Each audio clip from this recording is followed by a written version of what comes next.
One winter's night when the cold wind blew, the engines found it hard to sleep. What we need, suggested Toby, is to listen to a story. Yes, agreed Percy, a mysterious story. But, added Duck, it must have a happy ending. Driver told me a story, said Thomas, so everyone listened. Once upon a time, began Thomas, there were 3 little engines who lived in their own little shed on their own little railway. Their names were Duke, Stuart, and Falcon. Duke was the oldest and was named after His Grace, the Duke of Sodor. He was proud of this and loved to keep the little engines in order.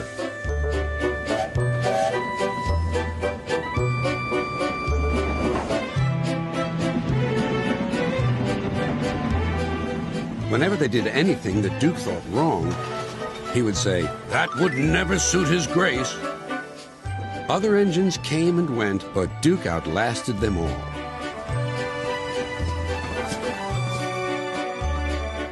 Stuart and Falcon used to call him Granpuff. They were fond of him, but they got very tired of hearing all about His Grace. Sometimes they would tease him and chant, "Engines come and engines go. Granpuff goes on forever." "You impertinent scallywags," Duke would say. "Whatever are you engines coming to?" "Never mind, Granpuff. We're only young once." "Well, you'd better mind, unless you want to end up like Smudger." "Oh, Granpuff, whatever happened?" "Smudger," said Duke, "was a show-off. He rode roughly and often came off the rails.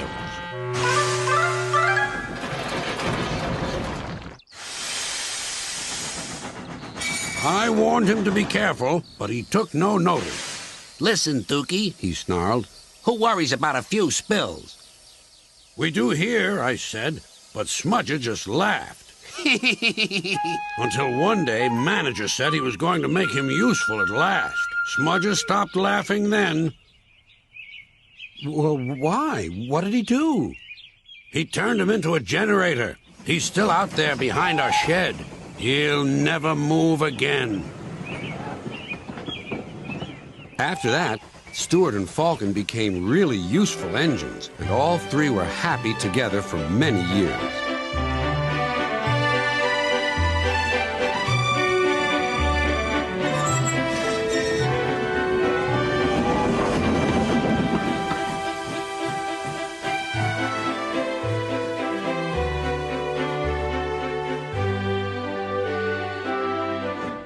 Then hard times came. The mines in the hills closed, and the railway was closed too. People came to buy the engines. "We'll take Stuart and Falcon." No one wanted Duke. They thought him too old. "Cheer up, Granpuff," called Stuart. "We'll find you a nice railway, and then you can come and keep us in order." They tried to be brave and cheerful, but no one really thought their dreams would come true. Duke's driver and fireman oiled and greased him one last time. They sheeted him snugly and said goodbye. Then they had to go away and find work. Duke was alone. "Oh, well," he sighed, "I'll go to sleep. It'll help to pass the time."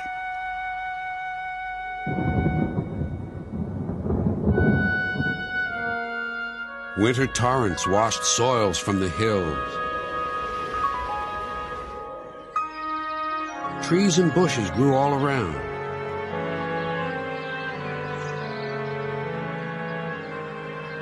You wouldn't have known a shed was there, let alone a little engine asleep inside. "That's not a happy ending," cried Percy. "Ah," murmured Thomas, "there will be one. But that'll have to wait until next time."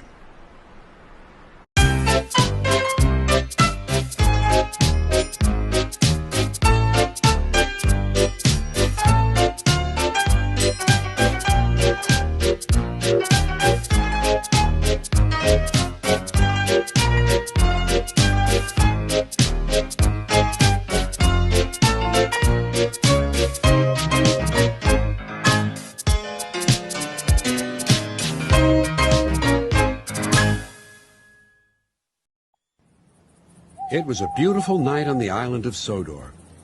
The day's work was done, and the engines puffed safely home. Thomas, whispered Percy, will you tell us the end of the story? You mean the one about Duke, the lost engine? Exactly, said Henry. But please remind us of the story so far. So Thomas began, and here is the rest of the story he told. Duke was old and lived with two young engines called Stuart and Falcon.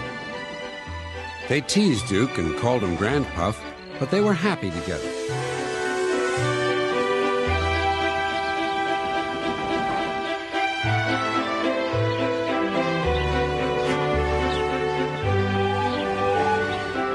Then their line was closed down, and the young engines went away. Duke was left alone in the shed. He went to sleep, and everything around him changed. But Duke was never forgotten.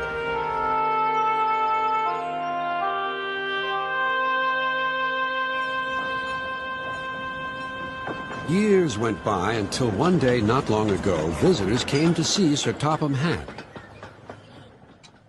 "We want to find Duke," they said, "and make him happy again." Maps lay everywhere. "If we follow the old line shown here on the map," they said, "we'll travel north of the village and then into the mountains. And look, there's a sign for the old station. If Duke's anywhere, he's there." Everyone set off to the mountains far away. The days went by and the search grew harder, but the rescuers wouldn't give up.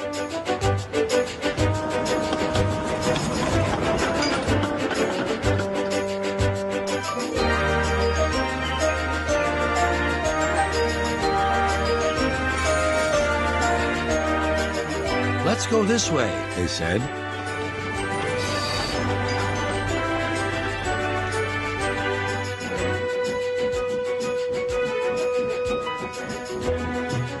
But there was still no sign of Duke. "He's here somewhere," they said. They scrambled over hills, struggled over ditches. At last their search ended, quite by accident.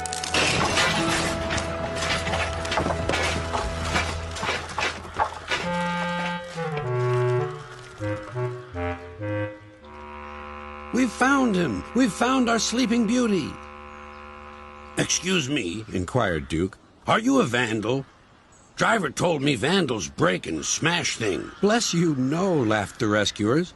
"We've dropped in because we couldn't find your door. Falcon and Stuart will be pleased to see you." "So they did remember," sighed Duke happily. Then they all set off for Duke's new home.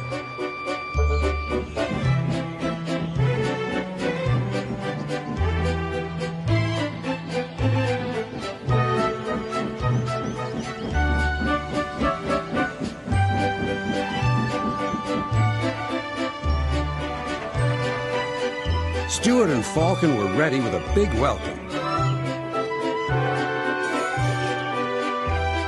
"He's here," they whispered. "Shh, shh." "You woke me up," grumbled Duke. "In my young days, engines were—" "Seen and not heard, Granpuff. We know. We'll all be back to work tomorrow. We're glad you've come back. We can keep you in order now." "Keep me in order? Be off with you, impudent scallywags." But Duke's old eyes twinkled, and for the first time in years he smiled as he dozed in the sun. And that, said Thomas, is the whole story. Did you like it? "Yes, indeed," agreed the engines, "especially the happy ending." And soon they were all asleep too.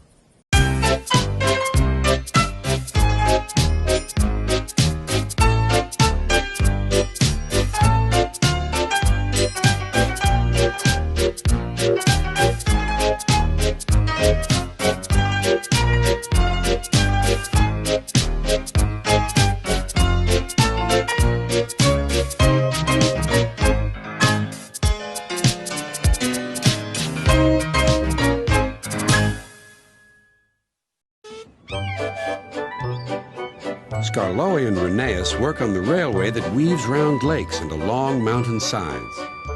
Their coaches are filled with visitors, and the engines are proud to run the line come rain or shine.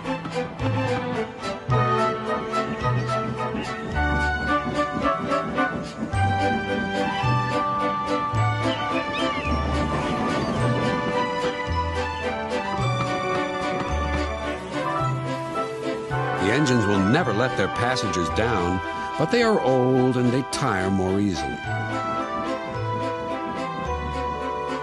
Their drivers understood this, and they spoke kindly to them. There's more than enough work for both of you on this railway. The manager is sending 2 more engines to help us run the line.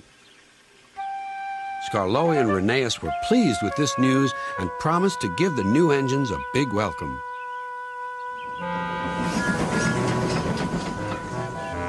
When Sir Handel and Peter Sam arrived, they found they had much to learn. What a small shed, grunted Sir Handel. This won't do at all. We're much too good for this old shack. I think it's nice, said Peter Sam. Huh, replied Sir Handel. What's that rubbish? Shh, said Peter Sam. That's Skarloey. He's famous. And then he whispered to Skarloey. I'm sorry, Skarloey. Sir Handel's upset now, but he's quite nice, really. Skarloey felt sorry for Peter Sam.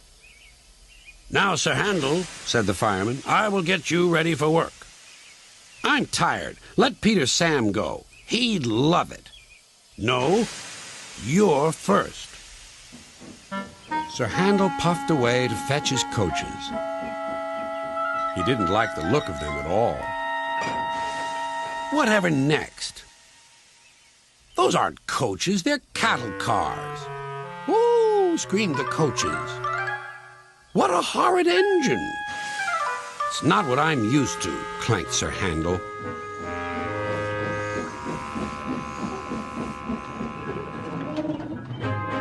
He rolled to the platform just as Gordon arrived. Hello, who are you? I'm Gordon. Who are you? I'm Sir Handel. I've heard of you. You're an express engine. So am I, but I'm used to new coaches, not these cattle cars. Do you have new coaches? I see you do. We must have a chat. Sorry I can't stop. We must keep time, you know. Gordon was speechless. Clouds of steam filled the air as Sir Handel huffed and puffed along the line.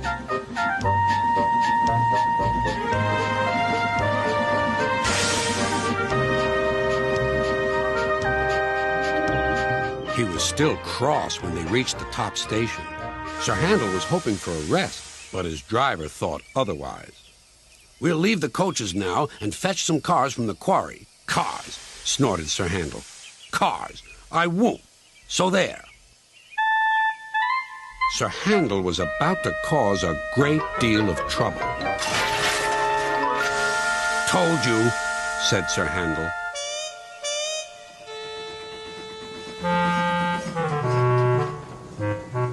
By the time workmen came to rescue him, Sir Handel was feeling rather silly. To make matters worse, there stood Sir Topham Hatt. His message to Sir Handel was brief and blunt. I shall talk to you later. Then he and the fireman left with Peter Sam. Sir Handel felt sillier still. Come on, said his driver. Let's get you back on the rails. When Sir Handel crawled home, he found Sir Topham Hatt waiting for him. You're a very naughty engine. I hope I can trust you to behave when you next come out of this shed. After hearing that, I'm sure Sir Handel will, aren't you?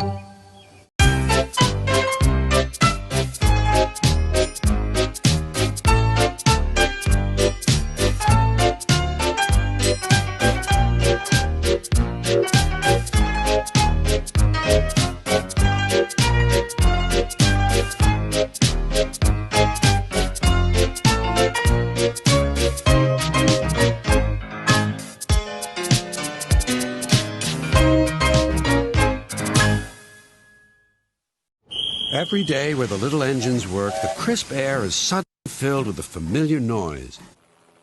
The lakes and mountains have many visitors, and Harold the helicopter flies the sky, making sure that no one is in trouble. All present and correct. Time to return to base. Then Harold noticed something. A sturdy diesel was coming round the mountain. Harold flew lower for a closer inspection. I'm Harold. Who are you? I'm Rusty, replied the diesel. Don't recall seeing you before. What brings you this way? Sir Topham Hatt sent me to help the other engines, huffed Rusty. This was no time for a chat with a helicopter. Well done. Cheers, and keep up the good work. Cheeky chopper, muttered Rusty. Not long now, encouraged the driver. We'll soon be at the top station. Peter, Sam, and Sir Handel were glad to see Rusty. Even so, Sir Handel wouldn't stop grumbling. The cars didn't like Sir Handel and wanted to play tricks on him.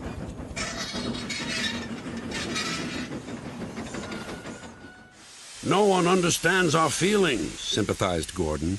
Now, if you were ill, you couldn't shunt cars, could you? Good idea, replied Sir Handel. I'll try it. He did so next morning. I don't feel well, he groaned. There wasn't time to examine him, so some of his cars were coupled behind Peter Sam's coaches. Rusty promised to follow with the rest. Peter Sam didn't mind the extra work. He left his coaches at the station and trundled cheerfully on. Soon they reached the quarry where the cars were needed. Empty cars at the bottom of the slope are hitched to a cable. Loaded ones at the top are hitched to another. By their weight, loaded cars run down the steep slope, pulling the empty ones up.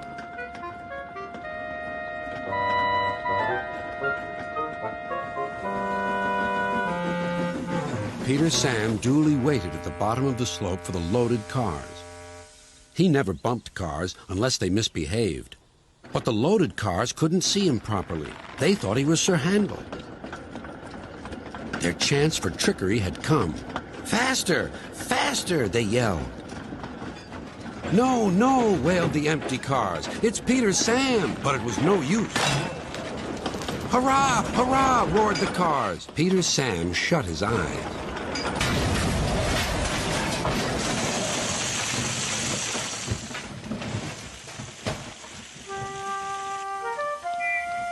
Beep! Beep! Wailed Peter Sam. Rusty was working nearby and came to help clear up the mess. Bust my buffers, exclaimed Rusty. Never mind, Peter Sam. We'll get you out. Peter Sam felt battered. His funnel was cracked and his boiler dented. Thank you, Rusty, he sighed and limped slowly home. I'm sorry about your accident, said Sir Handel. I always stand well back. Cars don't like me. Why didn't you warn me? I didn't think. You never do. You can start thinking now while you're doing Peter Sam's work as well as your own. That'll teach you to pretend you're ill. Sir Handel did start thinking about Gordon. When the wreckage was cleared away, Rusty set off along the line.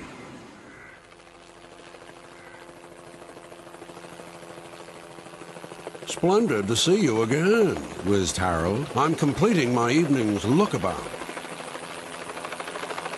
Well done. Cheers, and keep up the good work. And the little diesel purred back home.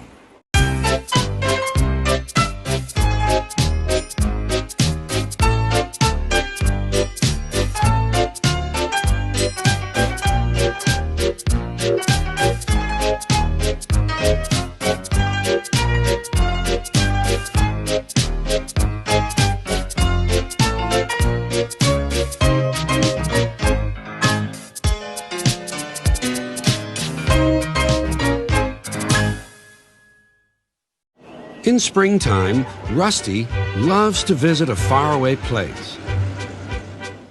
It's filled with bluebells. The air smells sweet, and Rusty thinks there is no better place to be.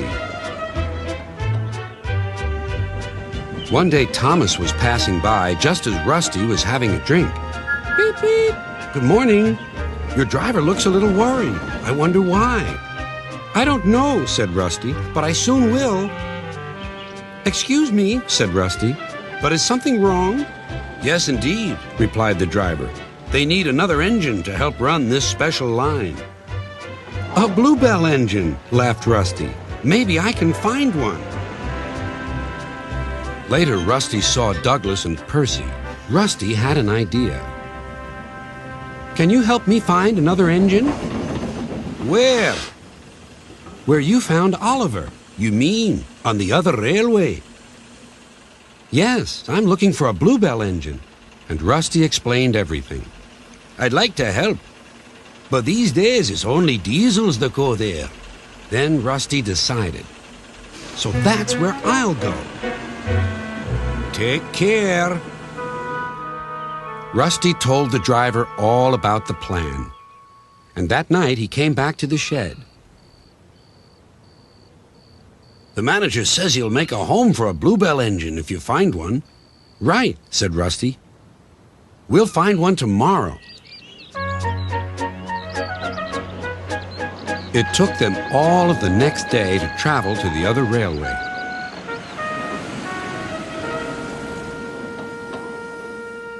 Darkness fell and the cold wind blew.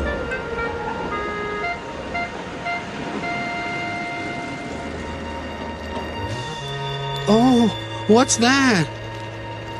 But it was only the sounds of the lonely scrapyard. Diesels, silent and still, lined up on guard. Who are you? Rusty plucked up courage. I'm a shed and sidings inspection diesel. Have you any engines in the shed? No, none. Rusty rallied again. Then what about the sidings? One. We have one. Rusty grew braver still. Then I'll just go and inspect.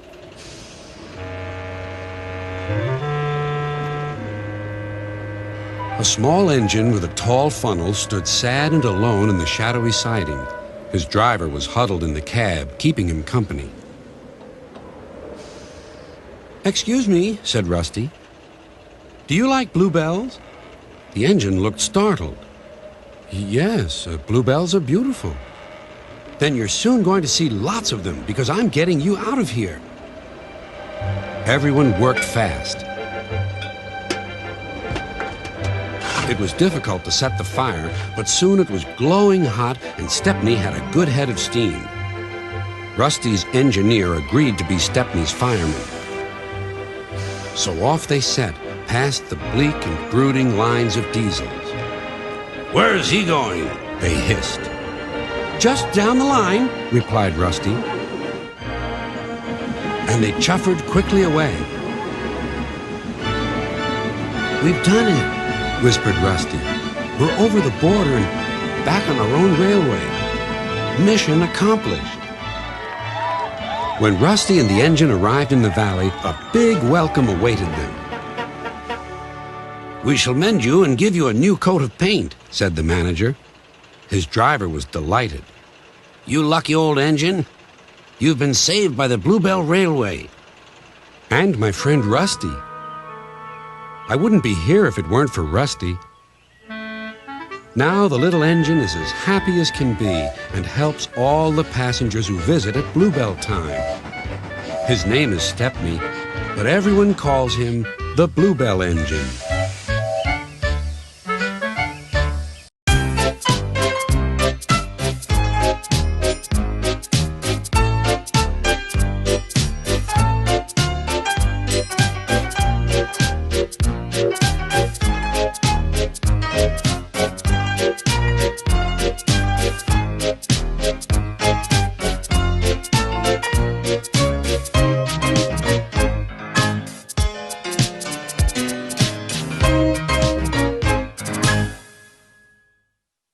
Thomas the Tank Engine was feeling very happy.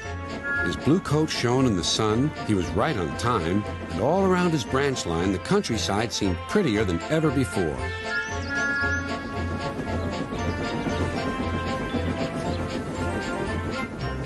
Beep, beep.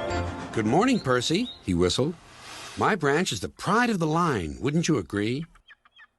Yes, Thomas, of course, but... But what, Percy? Out with it. Well, there is another engine with a famous branch line, too. Who? Where?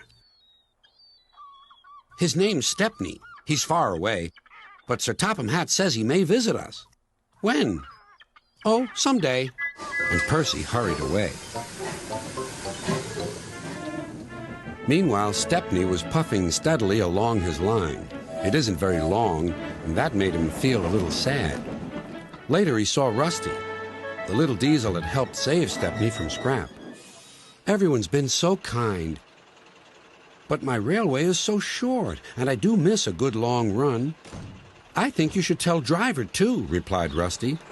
I'm sure he'll understand. Stepney soon discovered that indeed he did. Do you know, Stepney, I feel just the same way. That evening he had exciting news. Guess what, Stepney? Sir Topham Hatt has invited us to visit the other engines on his railway. Manager agreed.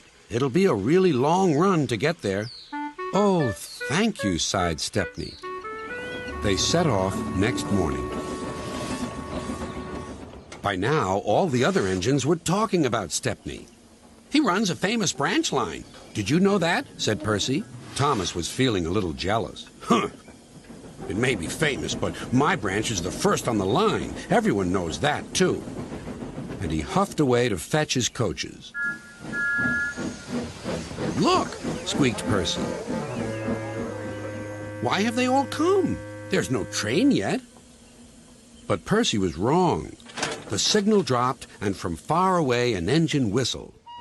Here he comes, yelled Douglas. Stepney puffed proudly through the junction.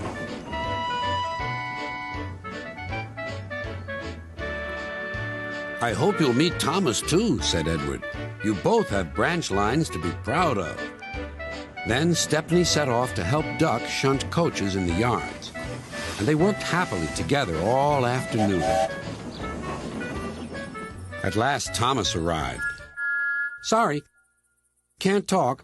It's time for my last branch line train. Mustn't be late.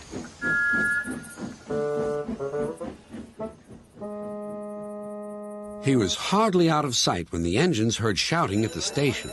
Moments later came the alarm. Stop all train! The signalman answered the telephone. A special, is it? I see. Thomas was impatient. Why are we waiting? My passengers are being delayed. Sorry, Thomas, said his driver. We're being shunted to allow another train to pass. Soon they heard an unfamiliar puffing sound. There was Stepney with his headlamp swaying and whistle blowing. He gathered speed and disappeared. Well, bust my boiler, said Thomas the Tank Engine. Next morning he was still fuming. Shunted, and on my own branch, too. It's a disgrace. I'm sorry, said Stepney. I was a special. Why? An important passenger arrived just as you left. He ordered a special train, and Duck let me take it. We had a splendid run, but, finished Thomas, it can make an engine nervous not to know the line. Exactly, said Stepney. You're such an expert. Thomas felt much better. He couldn't be cross anymore and began telling Stepney all about his branch line.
and